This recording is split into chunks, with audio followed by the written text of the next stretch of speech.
what we studied and went through, what we contemplated on, we just bring back to our mind. First point we saw was spiritually oriented mind alone makes human life peaceful, enlightened and happy, and brings stability to the society.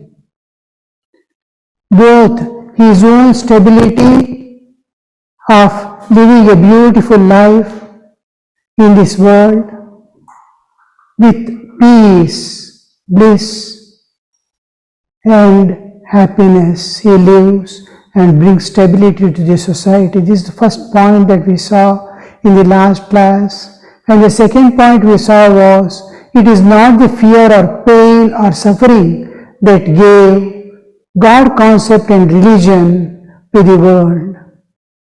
It was brought forth by the spiritual bearing innate in humans, by cultural element that was slowly growing in their consciousness. We have earlier, from many days we have, or many classes, we have discussed about the civilization and culture. Civilization is how we are going to utilize the sources of nature, resources of nature, powers of nature. How will we utilize and make our life possible and sustainable in this earth? Culture is different, not merely living. It is, how will I be happy?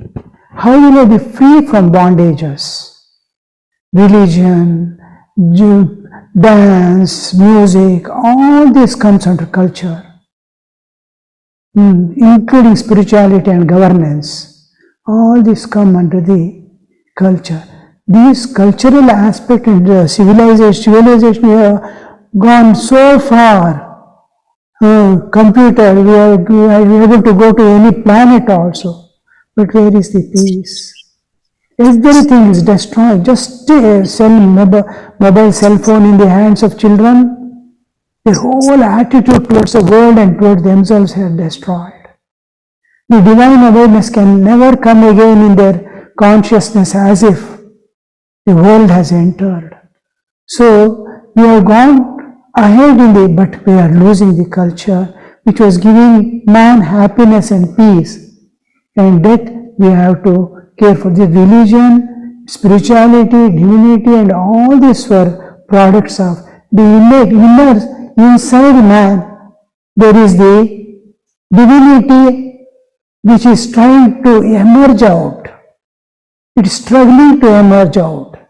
And the struggle is going on. It wants to manifest itself and see the divine everywhere, God everywhere, and understand his own divinity.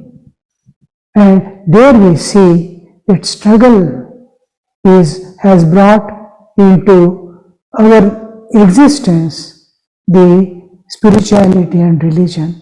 Not out of fear somebody started believing in God and nature, and no.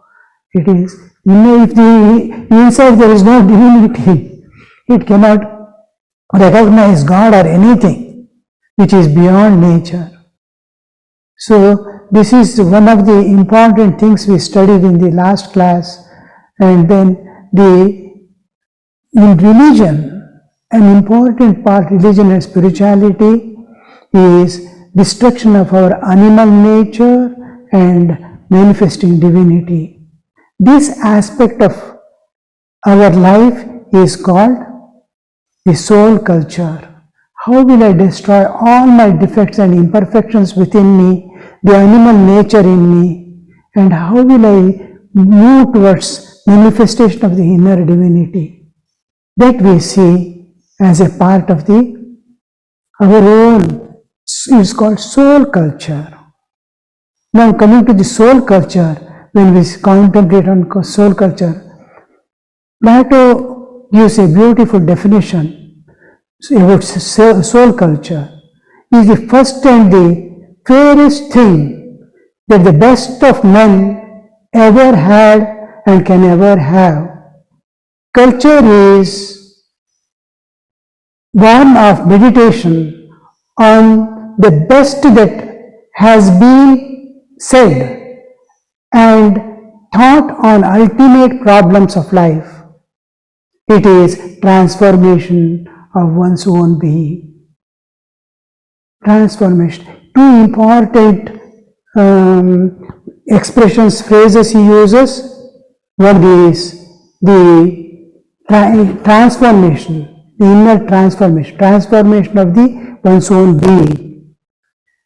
We know what the destruction of animal nature and manifestation is the divinity is that soul part of the soul culture. And the other part, an important part, is how you are going to live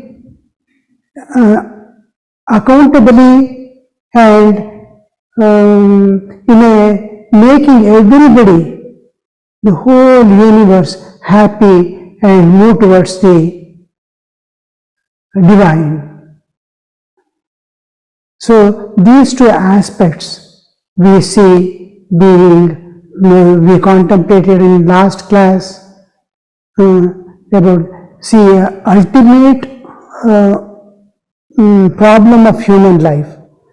He says ultimate problem of human life. What is the ultimate problem we saw? We have day-to-day problems, a lot of problems we have. All how to live in the world, how to live with the people, birth and death, all these things, and then how I can earn money, how I can do, all these are our problems which are solving, but ultimate concern of the soul is to attain eternal peace, bliss and joy. How can I attain eternal peace, bliss and joy? So eternity of this is the ultimate goal of human life, ultimate problem of human life that has to be solved. How can I transcend nature and go beyond? These two expressions he uses. So that is what we saw in the last class. Now we will enter into a new field because it is associated with spirituality, but the thing is, what strengthens us? The ancient people preserved their noble qualities and did not allow the ignoble qualities to enter into them. No negativity, they did not entertain. They could protect themselves from all negative forces working in the world. And what can come from within just by holding on to spirituality and divine.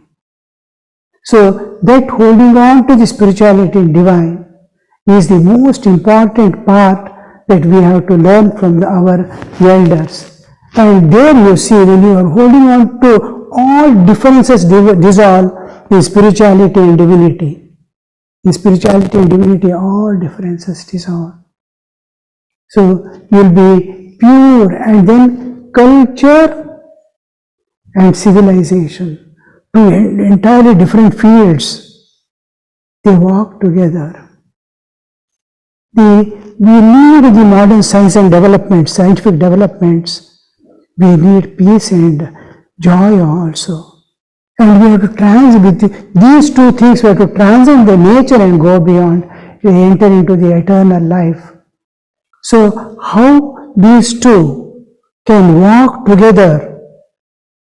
There is law. Now, when you see the science has introduced that much, and the culture is slowly disappearing, which was the source of human joy and happiness, that is missing. Now, how can you bring these two together and walk? It is possible only through spirituality and thinking of the divine. So when we bring divine into our fold, then the society, such a society is called the ideal society. This is how the ancient people lived, and their life is the exemplary steps that we can follow in our life to join the two and walk together.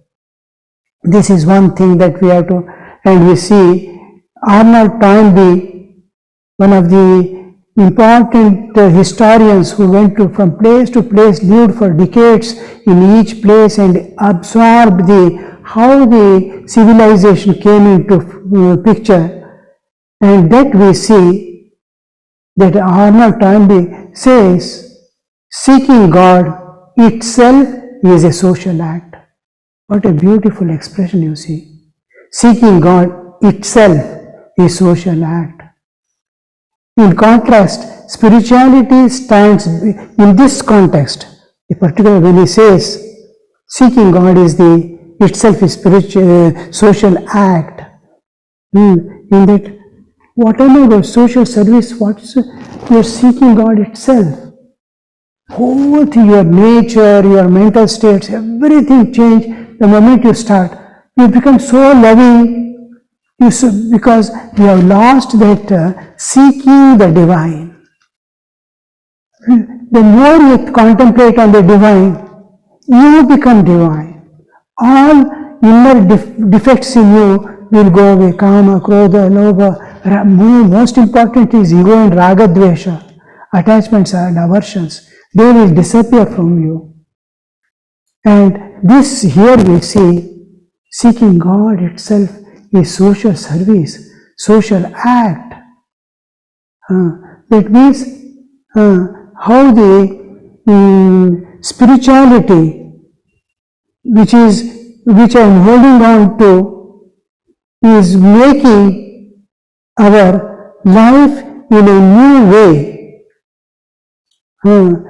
One part is civilization, culture moving together, and another is the pure spirituality to which I am holding on itself gives an impetus to the world. Oh, there is some, and real true spirituality is universally accepted. Even a worst man in the world boasts on where he sees true spirituality. So to that extent, we have to come up. And spirituality stands beyond culture and civilization. In this context, it stands beyond culture and civilization. Spirituality stands. That makes them move together. Like a sun shining from the top, all differences. It doesn't see any differences. Leaves the dirt and all, evaporates every part of the water. So religion, when we say this spirituality at the gross level, at the gross human level, and gross human level when we say is the level in which we are associated with this world and we are living with attachments and aversions. As bodies, bodily existence, we are living in the world. There this pure spirituality is which is beyond culture and it becomes religion. Religion is something we have brought down to our level, the spirituality, and the inner content of this religion is spirituality. The basis of religion is spirituality. Therefore, we see the one common platform that unites all religions, and the essence of all religion is that spirituality. So, this we see, and that ultimate reality which we see, which we understand, which we accept is what we call God. That spirituality itself is God, which is the ultimate reality to which we hold on to. So this is one aspect that we have to come, understand, and then hold on to in our life. And now we will enter a new concept. Concept means it's a offshoot of spirituality. How do we move towards spirituality? What is the grip that we are going to hold on to? Because anything, a worm walks, it takes one grip and moves forward. What is that grip that we are going to hold on to? How did the earlier generations, ancient people, how did they hold on to spirituality which is beyond understanding as it is? It is God, when we say it's beyond time, space and causation. It's beyond nature. I cannot see God anywhere. But it's pervading everything and giving existence to all that exists. What exists is, everything is God itself. So two important points come here. Let us know about it is moral and ethical awareness. Morality, moral and ethical awareness. This dawned in human. How did this come into picture? And what does it mean? Though we use interchangeably the two words, moral and ethical, they have entirely different meaning. Moral is entirely different from what is ethical. And what affects me, my life individually, our own individual life, what affects is moral. And suppose somebody tells, don't, children especially, child, it wants to go towards the fire and lamp, it wants to touch the lamp, burning lamp, so it burns, don't touch. That is moral. What is going to harm you by your action is immoral. Morality is concerned with me, my actions, feelings and thoughts that I am going to harm me should not be there. That is moral. Ethical is how I can be not harmful to others. Objective. My actions, thoughts and feelings should not affect others, should not harm others. It should not harm myself, me, is moral. It should not harm others, is ethical. These two, and then when we come to this field, morality or moral refers to individual's own principles regarding good and bad, right and wrong. Individual, his own principles, how this is good and bad, this is right and wrong. I have to hold on to good. I should not touch what is bad. I should not do. This principle, individual's principle is morality. It refers to that. And ethics, when we say ethical, it is a set of rules. It refers to rules and regulations required or imposed by external sources. For example, codes of conduct in field of work and activities, when we are working there, form the rules and regulations. I have to follow that. Then community life, community gives the rules and regulations, how to live, what to do, what not to do. Religion also gives us, do this, don't do this. So these, the ethical refers to these things, external things. How should I be is moral. How should I behave is ethical. The morality tends to relate our to codified principles. Principles are codified. Instructions, advices, all this it relates to. And with respect to deeds, actions and character, my character, how should my character be, what should be my deeds, how should be my actions. The instructions, advices and codified principles regarding that tend to relate to morality. Whereas, and this moral term in English has come from the original Latin term mores, M-O-R-E-S, mores. Mores is the term used in Latin. So from that the term moral comes into picture. Whereas ethical implies to set of values with philosophical basis. Values, what are the values of life? How should I behave in the world? Values with philosophical basis and practical use. I have to live a practical life with others. How will I use that? Practicality must be there, and with respect to my behavior, etiquettes and actions that affect others.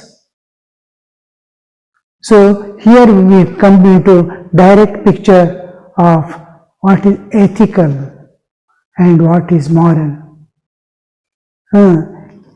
Experience, our own experiences of life, what is making me sad, what is making me suffer, and all this, my own experiences and wisdom build up moral values. Moral values are built up by my own experience and wisdom that I get from others. Moral. Situations of life, placement, where am I placed in the world, in the family, in the society, my placement. And interaction with people, outsiders, create the ethical codes.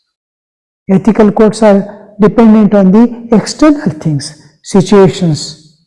My position in society, family, and my interaction with the people outside, it builds up the how you should be, how should it be, how you should talk, how you must welcome. All these are eliminate the pain that can come from me and give them joy. Ethical. So moral is subjective and ethical is objective. Moral is subjective, ethical is objective. So nature stands for two important principles. Nature is there for life. Only nature has no other purpose. Nature is not for herself. Nature is there for the sake of millions and jivas, lives that are there in the world. So, in the whole universe, in the various planes of existence, jivas are there, which we are unaware of ourselves yet. So, these jivas, for the sake of jivas, nature is there. It stands on two important principles: self-preservation and preservation of species. One's own preservation and preservation of species. This is the two principles on which nature is making all things. See, the food I eat is digested, every cell is getting the nourishment, everything is done by nature. How I should sleep, when I should sleep, wake up, everything is decided by nature.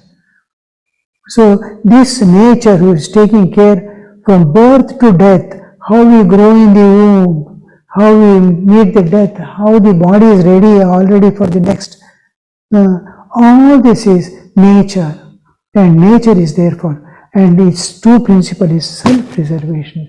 To preserve oneself, what all is necessary has been provided by the nature, and preservation of species.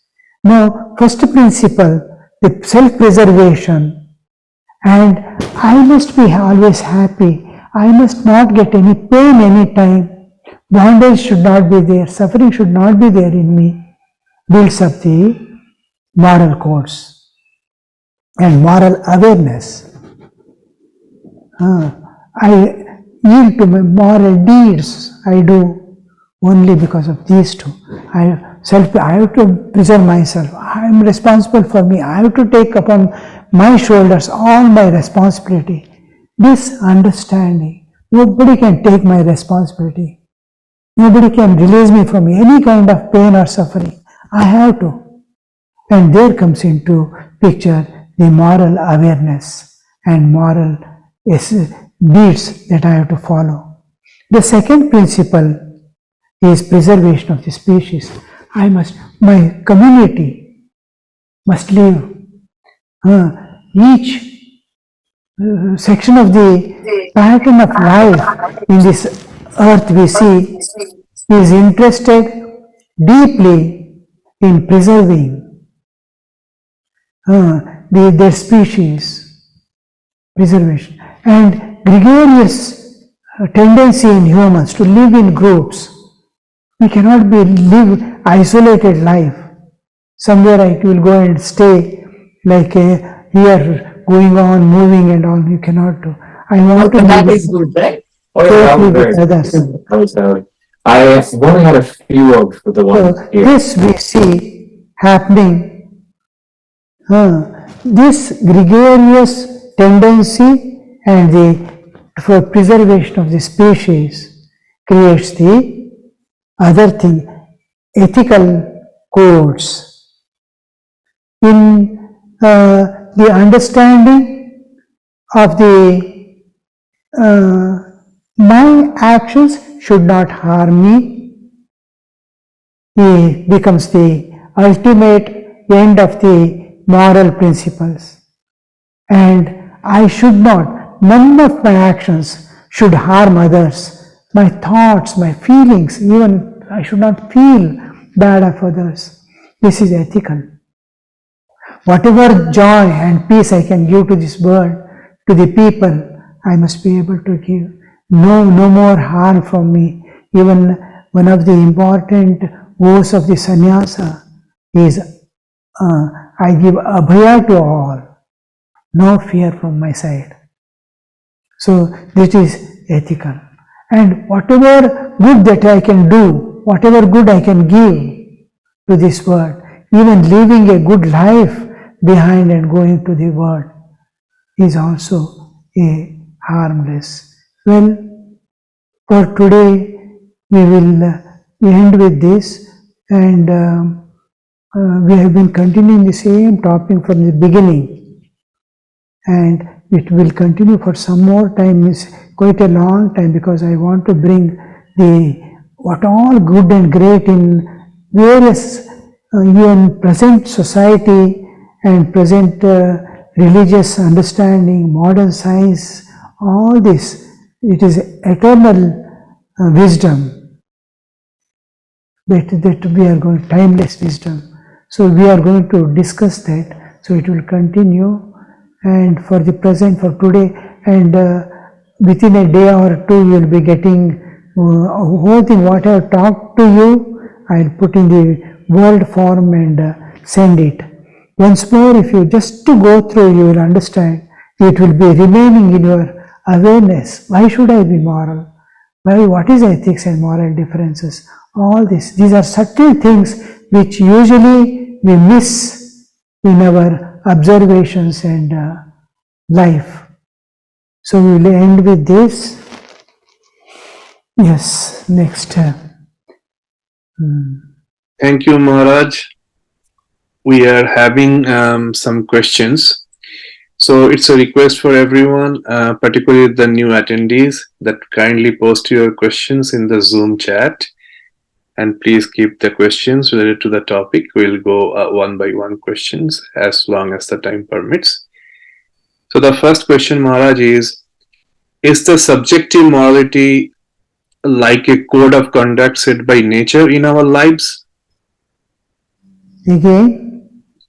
Is the subjective morality like a code of conduct set by the nature in our lives? To some extent. But the faculty by which it can understand the cause of my own suffering is already established in us. There is intellect which can discover anything. Now you see, in the scientific field, has the nature kept the computer ready? No. The faculty which is needed to discover something, to invent something, is already kept. So how I am going to utilize it? I can utilize it for destruction or constructive way. I can develop positive forces or negative forces because of that faculty. So morality is because of the suffering. That is why we say suffering is a necessary precondition of evolution. When man suffers, he wants to get rid of suffering. He wants to go beyond suffering. And suicide also is not the end. It is beginning of another era of more suffering and more bondage. Endless. So this thing is the faculty needed to analyze, introspect and know the secrets of nature, how nature is working. Simple law of cause and effect. Whatever you do, you are. So what I want, three things we constantly seek is, I want happiness, I want peace, I want freedom. In seeking this, the intellect which is within, which can penetrate into the secrets of nature, will find out, I must be like this. So this forms the moral basis. Thank you, Maharaj. There is a follow-up question which is morality only subjected to humans, or it can also exist in the animal kingdom? In the animal kingdom, there is the question of morality doesn't come because it is whole life is governed by the nature. There is no ego and there is no intellect. So whatever they do not become karma. If dog bites a man, it doesn't become karma. The karmic bondage is not there. And then whole thing is driven by nature alone. There is in us, there is our own craving, our own desire, apart from the nature's drive. Nature is driving. Suppose begetting children, nature is driving. All species, including plants, there is the production of seeds. But in man, it is craving for enjoyment is there apart from the nature's drive. So here the need of morality comes. In animal life, it is purely nature is like you are sitting on a conveyor belt and you are passing through all animal life and insect life, everything other than human. All lives go, including plants and other things, on a conveyor belt where it experiences sukha dukkha according to its past life, and no more karmas are formed. And because of the lack of intelligence which can save itself, nature has to save itself, the jiva, from all dangers. It has given horns to cow, fangs to snake for its self-preservation. It has given the impetus to act, react immediately. So all this, so no question of morality comes in the life of animals. Thank you, Maharaj. Maharaj, we have two more questions. The next question is, what is the difference between nature or prakriti and culture or sanskriti? Is it connected to morality and ethics? Again? Yes.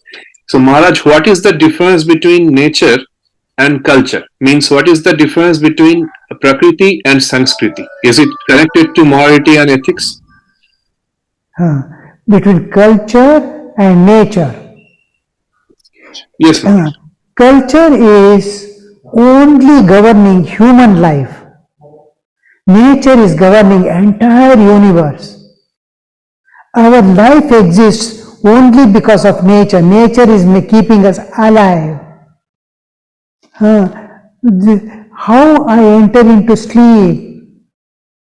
If I enter into sleep, I cannot come out. I don't know there is a waking state, I have left a body.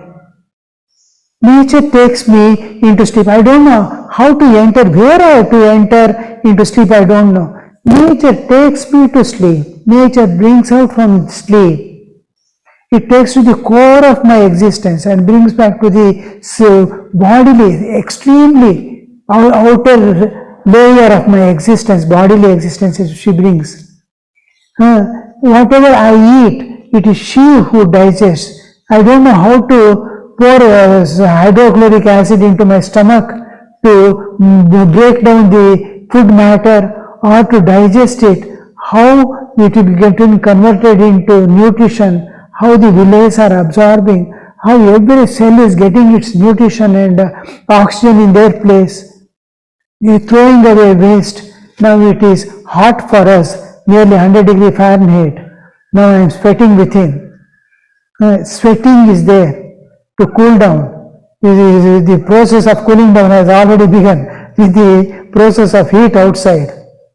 All things is taken care by nature. In next birth, it keeps my record every moment at the balance sheet. Every moment my balance sheet is changing, karma's balance sheet. She is keeping a record. And next body is ready by the time we leave the body. So this is the nature is doing. Culture is what I have created, a thing by which I make myself happy. I try to attain freedom and I try to build up my peace within. This is difference between culture and nature. Maharaj, the next question is morality same for all humans or does it vary from individual to individual? And also, is morality remain the same across the time? Yes. A portion of it which tallies with the eternal principles governing a constantly changing human style of living remains the same. There are eternal principles for a constantly changing society. These will not change. Satyam, Vada, Dharmam, Chara, all these will not change because of the time. But should I kill an animal to feed my stomach? Or should I take vegetarian food alone? It changes. I may be born in a family where I have seen only food in my particular animals that I am going to eat, chicken or meat I am going to eat. I have never seen life there. By birth I have been shown it as my food. Tiger eating a lamb. It is its food. It has not hatred or dislike or anything. It is not killing a lamb out of grudge or vengeance or anger or anything. It is its food. It is taking its food. Like that, if a person who is born in non-vegetarian family eating it's not considered immoral. But a person who is born in a vegetarian family and wants to change it to the non-vegetarian life, it becomes immoral. Both according to scriptures, according to psychology, according to the laws of the society. So it changes. Certain things like this will change. All will not change. You have to tell you should not harm others. You should not. These things will not never change. To talk to people lovingly, cultivate humility, give up your ego. All these moral codes will remain as they are. How do you differentiate? Eternal principles governing is called dharma. The relative terms, things governing my life is called nyaya. Now, dharma and nyaya are not same. I steal somebody's property, nobody can find out and nobody will be able to find out. I have escaped from nyaya, but I have not escaped from dharma. One day or the other, in one life or other, I have to repay this, what I have stolen. This is dharma. So dharma is the eternal principle governing human life, which I have to I have to experience the joys and sorrows of my life according to my karma is inevitable. So these principles eternal. Now king says, kill his neighbor. He is our enemy. I have to follow. If I don't, it becomes anyaya. They are planning for an akramana. You have to kill them. Yes, I follow. It is nyaya. But one day, I get a job there in their country and I become their citizen. That king had told me to kill these people. I cannot implement there. I become, that happens. There you see how the morality and things change. It doesn't apply there. That nyaya doesn't apply. He is no more my enemy. Similarly, after realization, no morality, no ethics, only love dominates life. All right then. Maharaj, do you think we can have one more question, Maharaj? Yes. Time is there. Maharaj. Okay, Maharaj. Maharaj, another question came, which is, can you please explain what is the right action or dharma when someone does wrongful action to you, say at workplace or elsewhere? If you have to stand up for yourself, or can this be done with love? The thing depends upon what is the aim of your life and where is your adhara, where are you anchored, what is your security in life. Now suppose my life is spiritual life. I have chosen I have to realize God. There it becomes entirely different. I have to conquer only through love. My adhara is God alone. For everything I have to turn my face to Him. It is His strength and He intuits me from within how I have to behave, how I have to act because of my dependence on Him. I don't depend upon myself then because my aim is different. I don't know my past, I don't know my future, I know only my goal and Lord has to take care of me. Then the love becomes entirely love, serve and bear for love of God. And see that you are not harmed to that extent, you hiss but not bite. Inside you'll be calm and loving and show eyes. If you do again, I will kill you. He's telling by words, he is loving from within. He doesn't mean it. But so that he will not continue harming me. Thakur says that story of the snake. So, but I am totally independent of nature. I am not in tune with nature. I am not depending on God. If I am tuned with nature, nature will see that I am protected always. I love nature. I serve people.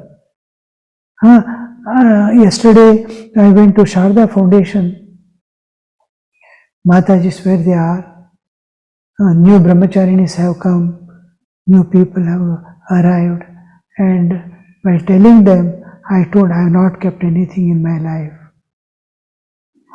One important thing.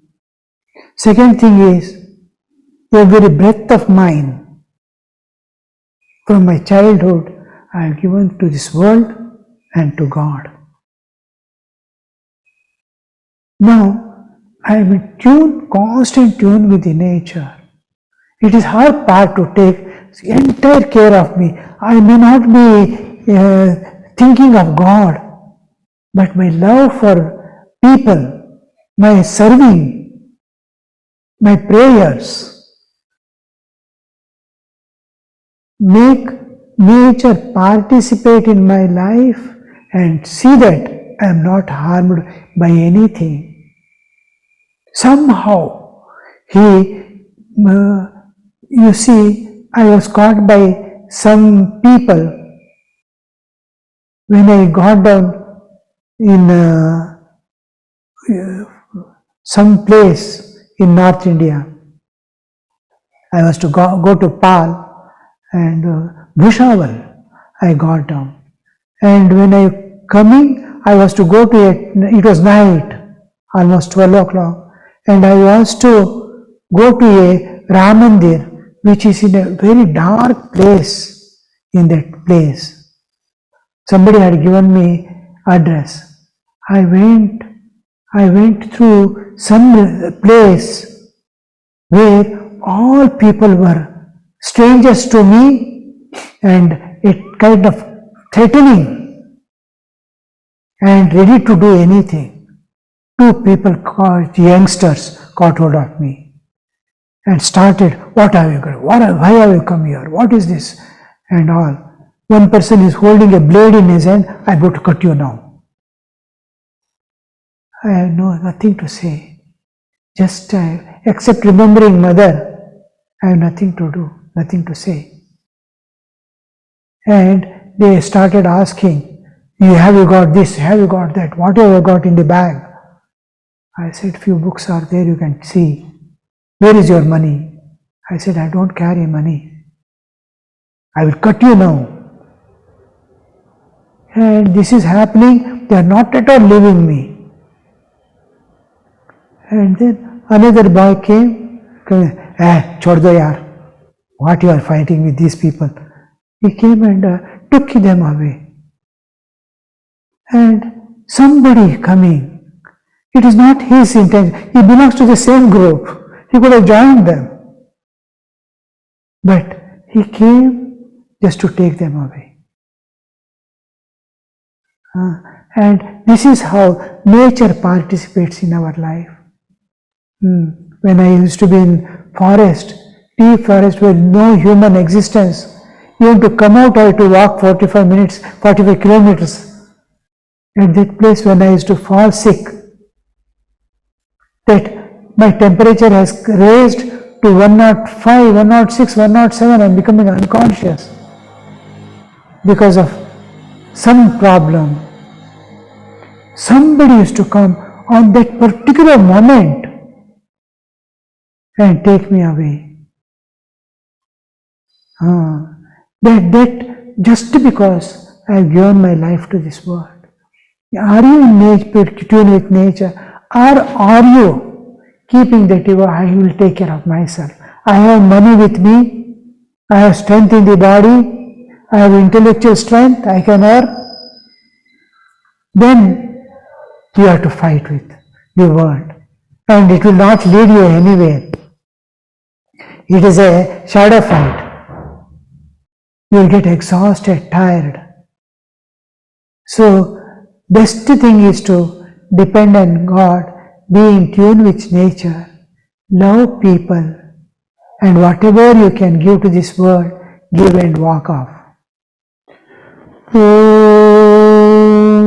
Niranjanam nityamanantarupam bhaktanukampa dhritavigraham vai Ishavataram Parameshamidhyam Tam Ramakrishnam Shirasa